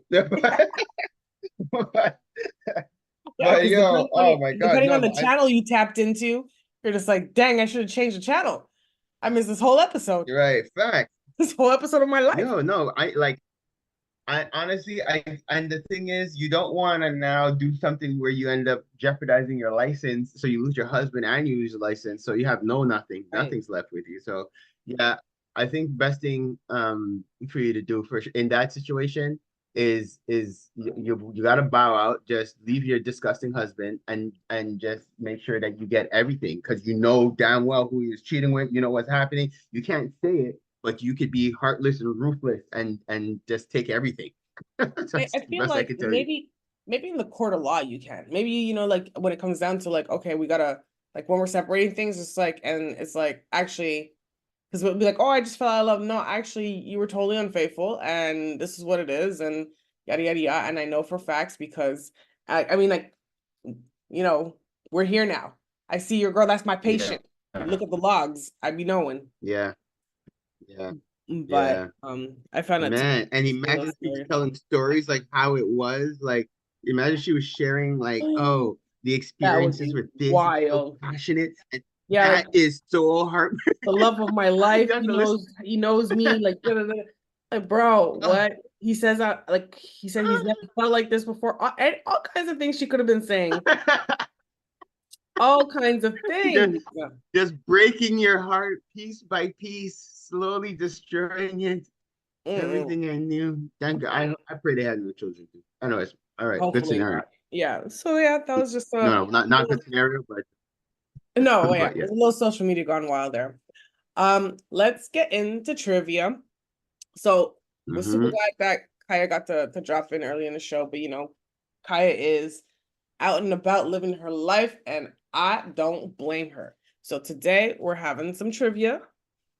And it's just Pharaoh. And you know what? It's Pharaoh and the listeners. So we're just having some. Well, I was gonna say, because I was about to bring it in Zinga, but I think the trivia might go over her head. I do have Huey lurking around that I could always pull into our trivia. But me against the audience, I'll crush them too. So let's do it. It's not against the audience. It's you and the audience. We're just gonna have a nice fun trivia, non-competitive trivia. Man. All right, guys. You're lucky. I was ready to crush all you guys. So we did 80s babies. We did 90s babies. And this is 2000s. I took out some really, really easy ones though. Yeah. I mean, they're not hard. Jesus. They're not hard, but some of them were just like, I mean, I may as well just give you the answer when I say it. But are we ready? We are ready. And Zinga, you ready?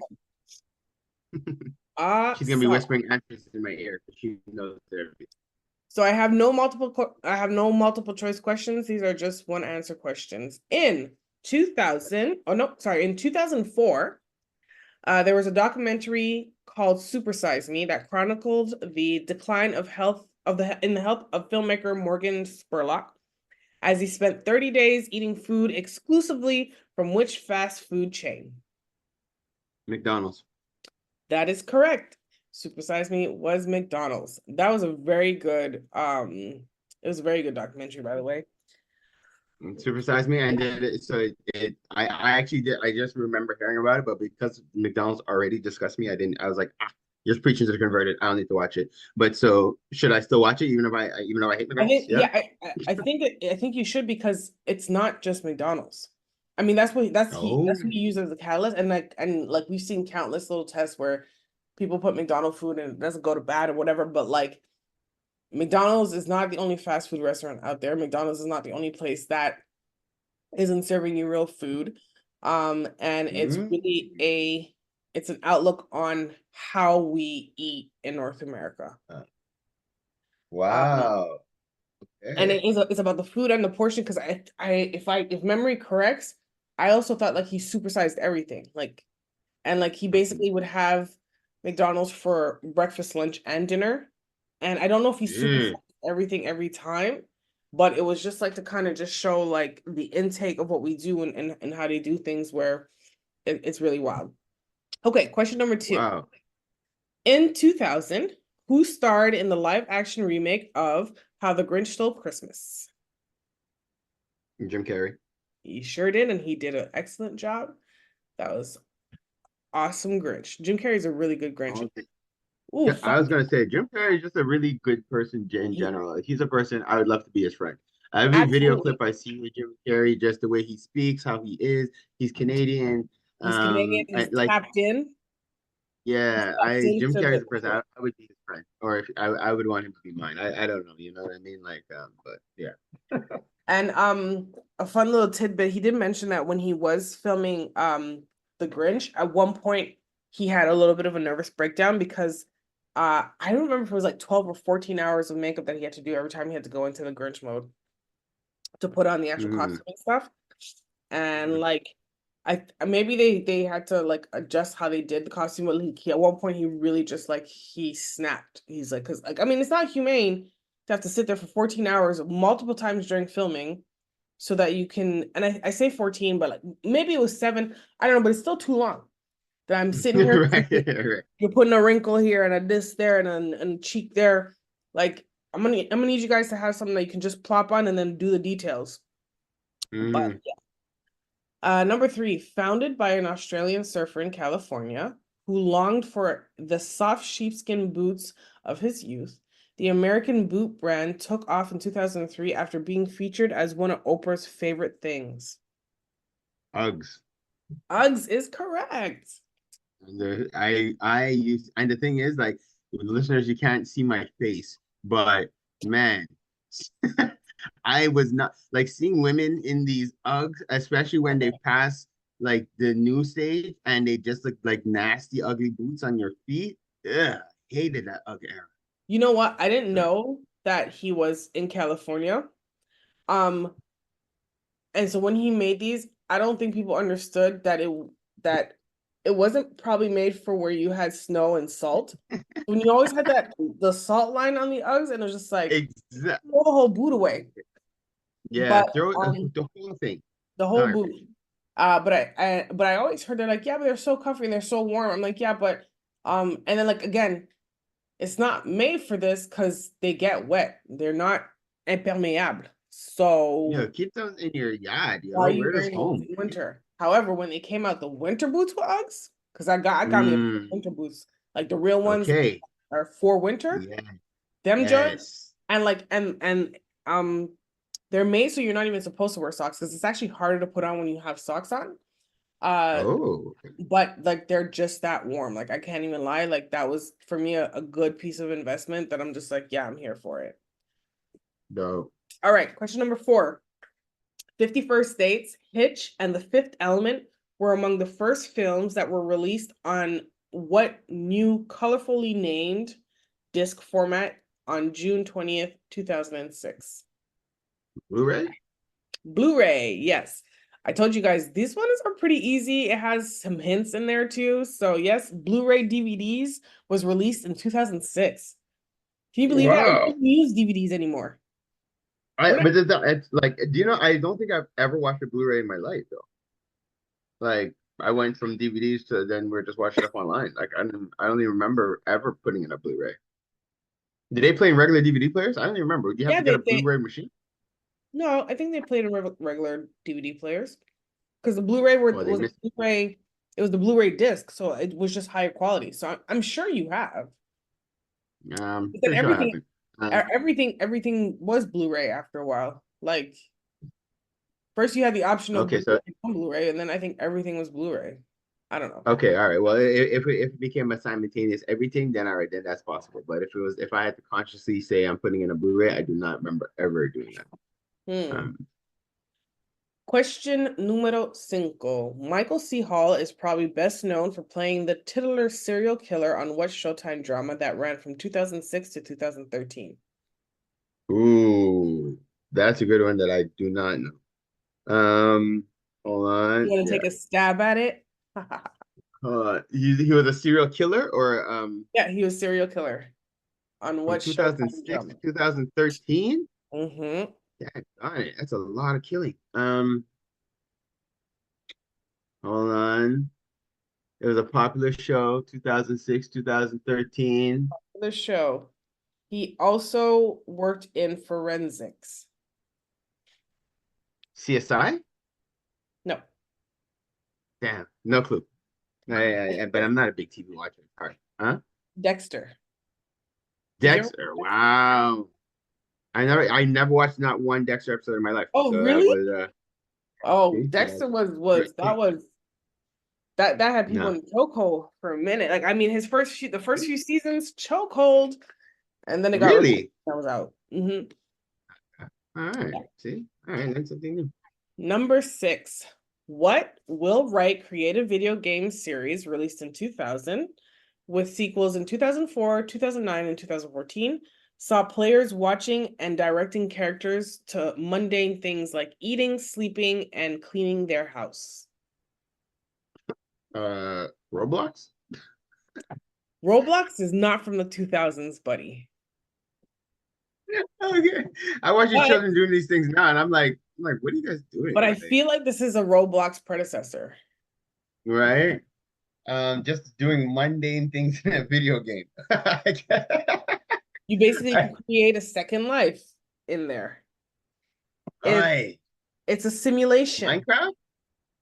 Minecraft was not created in 2000. Damn, son. It's a simulation. That is also a clue. Yeah, geez, it's not coming to me. I can't. The Sims. No, I know.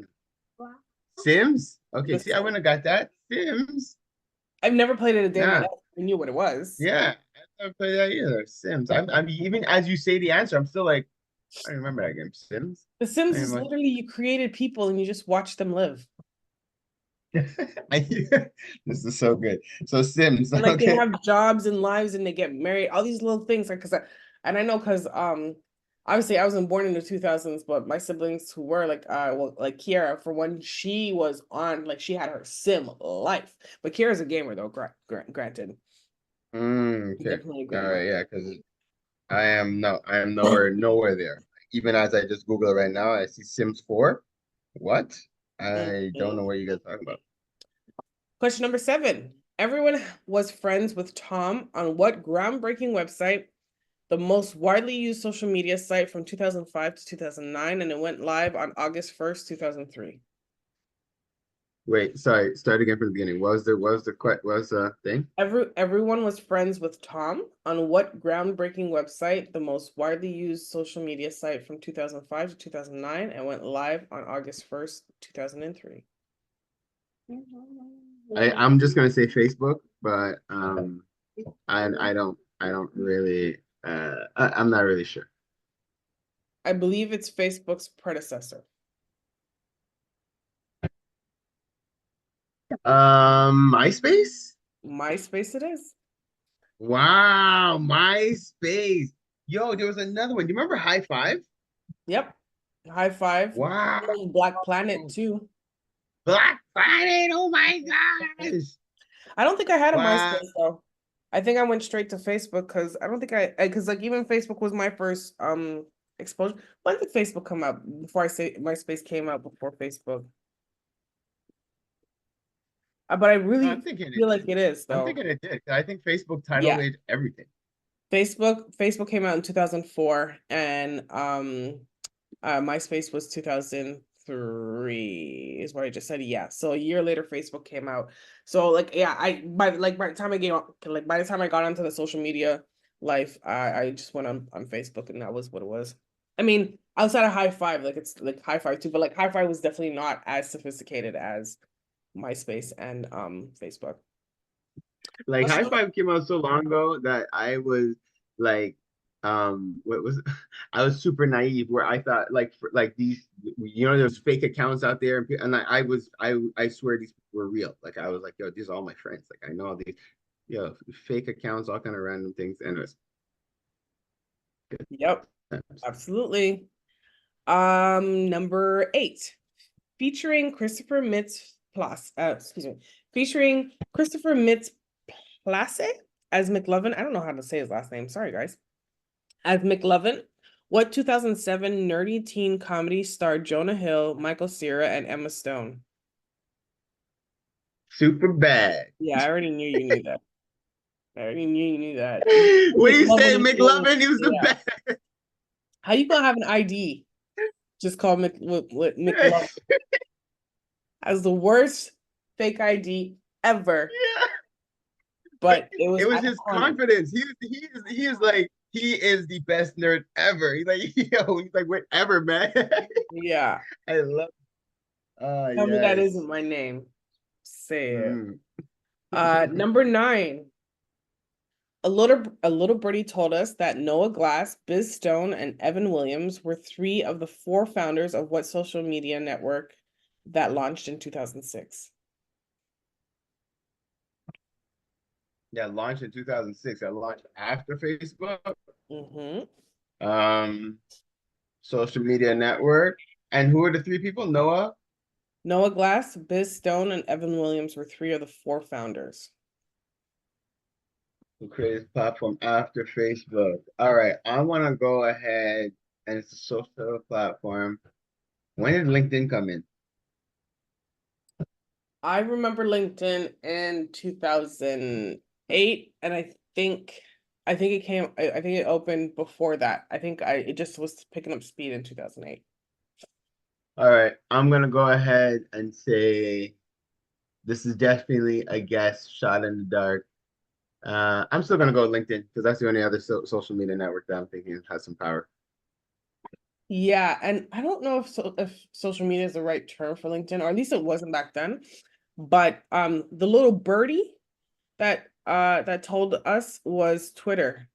Tweet. Oh my gosh, I forgot about Twitter. And I don't use Twitter either. Like, see, like it's just everybody in the realities, right? Like if I have a Twitter account, I'm sure. There was a time I started getting deep into Twitter, but then I found a bunch of people from the Illuminati started following me. And I was like, I'm not sure if I really want to abandon these guys right now. So I'm going to stop and fall back. And that was it. Because I used to be very controversial in terms of things of what I was saying at the time. So might have brought some heat to myself. But yeah, so that was my experience of let's go ahead and get to the final question. Oh, wait. I did have another Twitter experience where I connected with Kanye. But what I did, I didn't know how Twitter worked. I noticed Kanye was following 4 people only. So what I did is I started following those same 4 people. I posted a post to Kanye and tagged them. And I know he's seeing it because then he immediately stopped following those 4 people. I was like, got your attention, sucker. That was my whole objective, was just to get Kanye's attention. I can't remember what I was asking at the time either, but it was just I was like, I'm going to do something to catch Kanye's attention. And it worked because he was like, whoa, who's this guy? And how's he tagging my people and talking to me? I can't respond to this guy, but it still worked. Anyways, I'll digress. I want you to hold on to that. No, you know what? I'm gonna say like celebrities do have handlers who deal with their account, but maybe Kanye does, but you definitely know he be tweeting on his own too. So he totally does. He has handlers and he's wilding on. So last question. Question number 10. The American version of the show The Office premiered on NBC in 2005. Ad lib here, one of the best shows ever. This show takes place in which Pennsylvanian city? Stop it, Jenna. You know damn well. Who would know this? What cities are in Pennsylvania? What? Scranton, what? The Electric City. Scranton, what? The Electric City. Hell yeah, I know that. Scranton, baby. No, Scranton, PA. Are you kidding? Damn. I don't even know the song you're singing. So what is that? Well, yeah, because you clearly didn't watch The Office, and your life is sadder for it.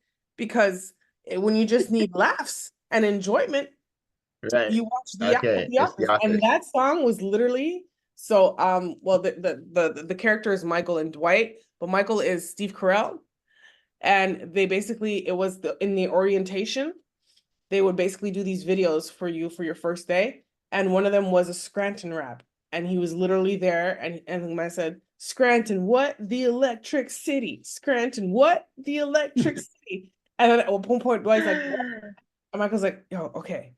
Just like, no, are you kidding me? Come on. Okay, yeah, no. See, most of my memes are based on The Office. Most of my memes or things are based on The Office. It's iconic. I just, I just don't know how. Yep, I'm with you. Beats Bears, Battlestar Galactica. So I can't even talk right. But if you know, you know.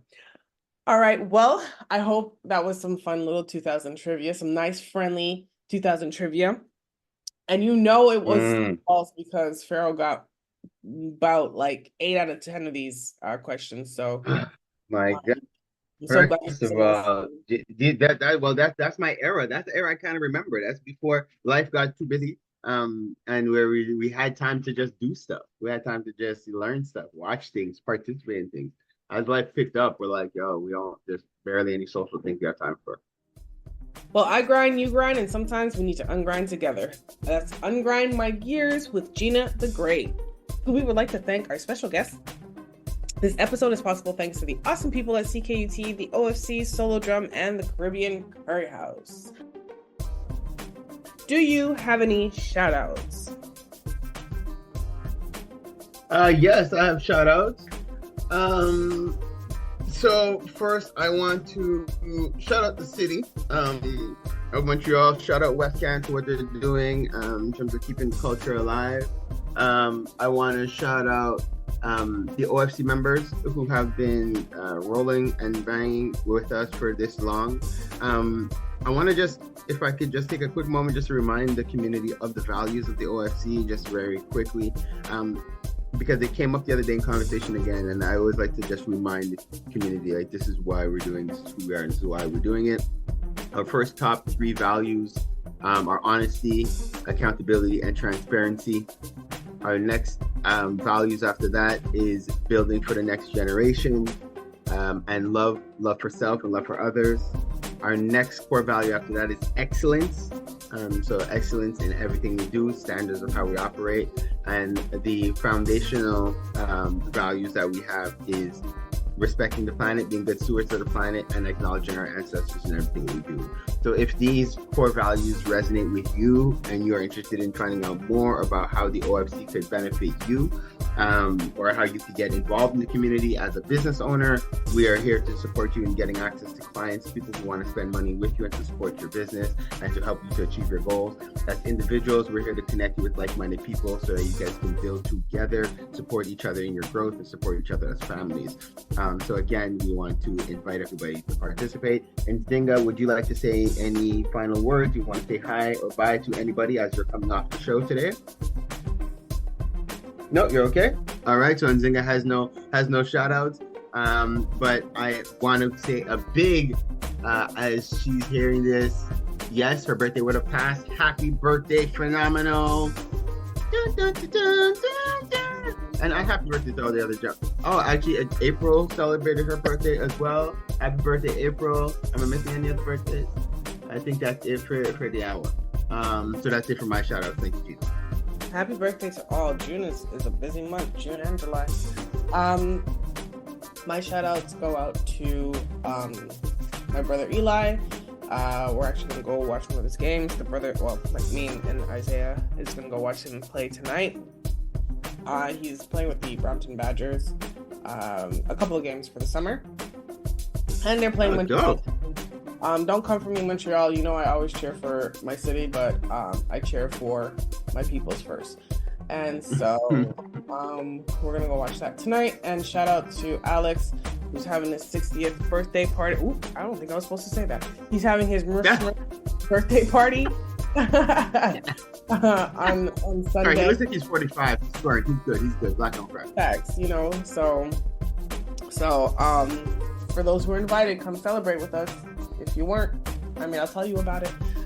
And yeah, it's gonna be the backyard bashment part 2, because last year my mom had her birthday and that was the turn up central. And I think tomorrow, which is Saturday for us right now, I just think I need to sleep all day so that I have energy for Sunday. Okay, all right. I'm excited. I think I want to come too. I gotta get back to D&D. Oh, and then you're coming too? Okay, that's what it is. I'm so glad that the RSVP date was Monday, but we also know how especially this side of the family is the lungs. Raise the roof. Don't worry, we're there. Well, yeah, you're only now reminding me. What are you talking about? This is how we just. I don't need to remind you because the reminders were sent in the family group. So.